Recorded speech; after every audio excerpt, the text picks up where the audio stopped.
माहिती, ज्ञान और बोध की उपलब्धि के बारे में आज थोड़ी हम चर्चा करेंगे। आध्यात्मिक क्षेत्र में उपलब्धता की दृष्टि से देखा जाए तो माहिती, ज्ञान और बोध दोनों में बहुत अंतर है, बहुत तफावत है। दोनों के बीच में जो अंतर है वो ज्ञान और माहिती तो सर्व जगह पर सर्वत्र सुलभ है, उपलब्ध है, बिल्कुल इजी, सहलाई से मिल जाता है माहिती और ज्ञान। लेकिन बोध तो दुर्लभ है। करोड़े एकाध मानव को बोध की उपलब्धि होती है। बोध हासिल करने के लिए पात्रता होनी चाहिए, और ये पात्रता भी ऐसे नहीं मिलती है हमको। योग साधन की प्रैक्टिस के द्वारा जो हर मानव नित्य दिन योग साधन की प्रैक्टिस करते करते आगे बढ़ता है, और आगे बढ़ते बढ़ते उनका आज्ञा चक्र जब खुल जाता है तब उनको बोध की उपलब्धि होती है। क्योंकि आज्ञा चक्र खुल जाने के बाद वो समाधि में जाने लगता है। जब समाधि में जाने लगता है तभी उनको बोध की उपलब्धि होती है। इसके बिना उनकी बोध की उपलब्धि कोई भी मानव को कभी नहीं होगी।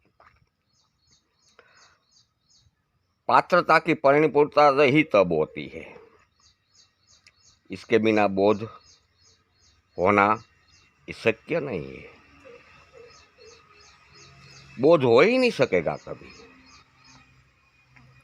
ज्ञान माहिती के लिए तो कोई भी पात्रता की जरूरियात ही नहीं है।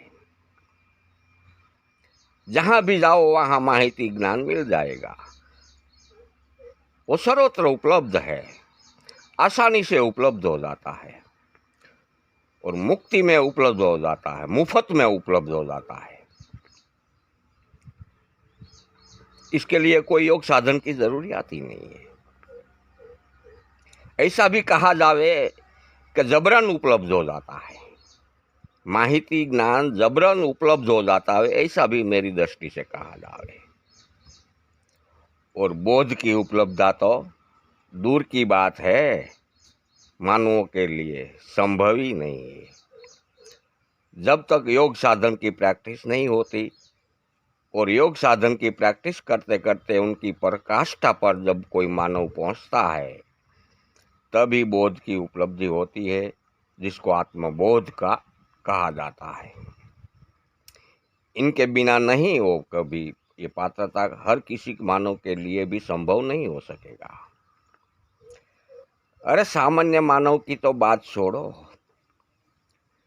बड़े बड़े पंडित, ज्ञानियों और बड़ी बड़ी गादीपतियों पर जो विराजमान है,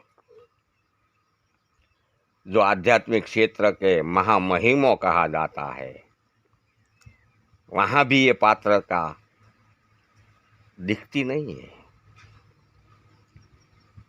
तो हम सामान्य मानवों के लिए तो कहाँ बात करें। जहां से आध्यात्मिक क्षेत्र का आदेशों छूटता है वहां जो ये पात्रता उपलब्ध नहीं है। वहां भी तू मैं में सब लगा है, राग ईर्षा में सब लगा है। आत्मबोध उपलब्ध हो जाने से आप मैं तू आता है, सब राग ईर्षा तो वहां खत्म हो जाती है, कर्ता भाव खत्म हो जाता है, साक्षी भाव पैदा होता है। यही सबूत मिलता है हमको कि वहाँ पात्रता नहीं है, वहाँ आत्मबोध नहीं है।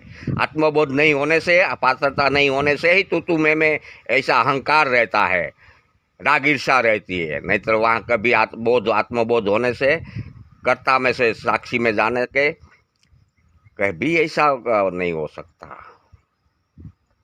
ये सबसे बड़ा सबूत हम मानवों को मिलता है कि हमारे मठाधीशों में भी कोई आत्मबोध का कोई हमको दिखता नहीं है, पात्रता दिखती नहीं है। बहुत दुखद बात है ये हमारे लिए, मानवों के लिए। हर संप्रदाय में यही दुखद क्रीड़ा चल रही है, हर संप्रदाय में, कोई संप्रदाय इसमें से बाकी नहीं है। तो हम सामान्य मानव तो कहाँ बात करें। जो जो सिद्ध हुआ है ना आज दिन तक, वो सामान्य मानव में से ही हुआ है।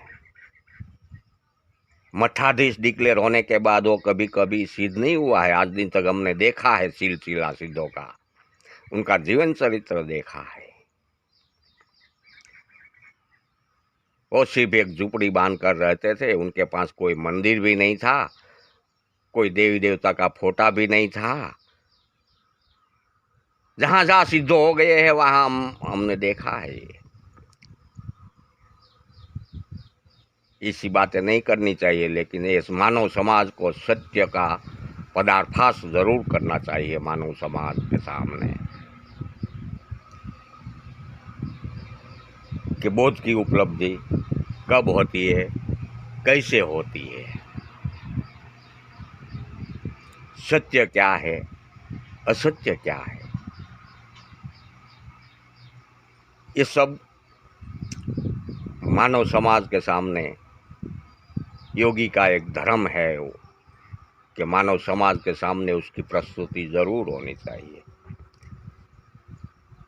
फिर वो मानव समाज इस राह पर चले ना चले, वो उनकी विचारधारा है, वो उनकी मन की गति है, उनकी कर्म की गति के अधीन वो चलेगा। लेकिन एक बार उनको ये बात तो अवश्य सुनानी चाहिए कि आखिर में वास्तविकता आध्यात्मिक क्षेत्र के लिए क्या है, और जो चीज को हम स्वीकार कर चल रहे हैं इसमें कितनी सत्यता है, कितना अंदर द्रव्य भरा है। वो हमें जरूर इसके बारे में मनन मंथन करना चाहिए।